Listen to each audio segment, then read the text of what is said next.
From JBS Studios in Greater New York, this is the JBS News Update with Teisha Bader. I'm Teisha Bader with the JBS News Update for Friday, September the 8th, 2017.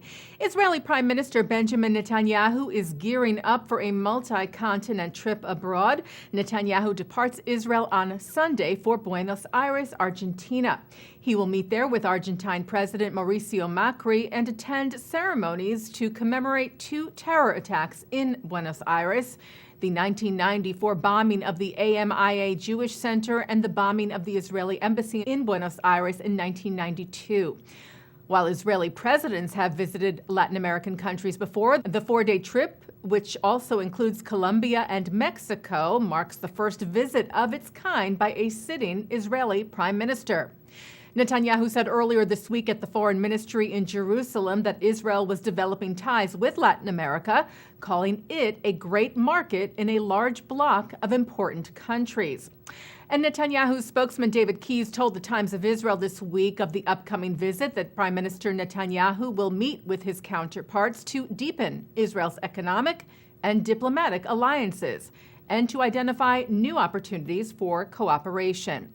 The Prime Minister will fly from Mexico to New York on September the 15th, and on the 19th, he is expected to address the United Nations General Assembly in New York City. Netanyahu is also expected to meet with U.S. President Donald Trump while in the area, although no date or time has been given for that as of yet. And staying with the Prime Minister, Netanyahu is dismissing reports of indictments today against his wife. Israel's Attorney General Avichai Mandelblit said that he notified Sarah Netanyahu that she will likely be indicted for allegedly diverting some $100,000 in public funds for her family's personal use, pending a final pre-indictment hearing. The Prime Minister called the indictment absurd and unfounded, maintaining that he and his family are the target of a smear campaign. A leader in the Soviet Jewry movement and former refusenik has died. Maria Slepak, together with her husband Vladimir, were leaders in the fight for Soviet Jews for nearly 2 decades. Former refusenik and Soviet Jewry leader, now Jewish Agency Chair Natan Sharansky, released a statement together with his wife Avital, saying that the Slepaks played a decisive role in maintaining strong ties between Jewish activists in the Soviet Union and the Jewish world.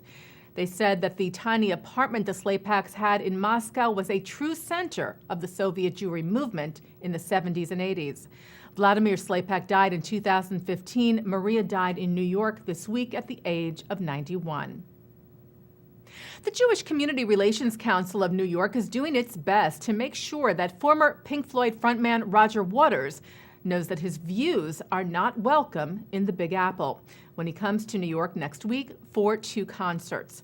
The Jewish Week reports that the JCRC launched a campaign this week called Roger Waters is Out of Tune with New York, asking people to sign a statement letting the singer and musician know that his anti-Semitic and anti-Israel messages are not welcome in New York, and asking Waters to stop using his musical platform to spread vicious propaganda and lies about Israel and end his cultural boycott of Israel. Waters is a known and very vocal advocate of the BDS movement, the Boycott, Divestment, and Sanctions campaign against the State of Israel, and has used anti-Semitic imagery in his recent concerts. JCRC Director of Israel and International Affairs Noam Gilboard stressed, though, that the effort was not a call to boycott Waters, but rather to raise awareness. JCRC NY Executive Vice President and CEO Michael Miller said intolerance and hate aimed at any population is intolerance and hate toward all, adding that now is the time for all people of goodwill throughout New York to join together and reject the bigoted message of Roger Waters and uphold the true American values of tolerance, respect, and civility. Turning now to some business news, Israeli Business Daily Globes reports that Israeli retailer Fox signed a 10-year franchise deal with American retailer Urban Outfitters. In the deal, Fox will carry 3 American brands for the first time in Israel of Urban Outfitters, Anthropologie, and Free People. Fox reportedly plans to establish a subsidiary to operate the American brands in Israel. And taking a look now at our programming for tonight on JBS for Friday, September the 8th, live Shabbat services are coming up at 6 o'clock from New York City's Central Synagogue, followed by a concert from Nefesh Mountain.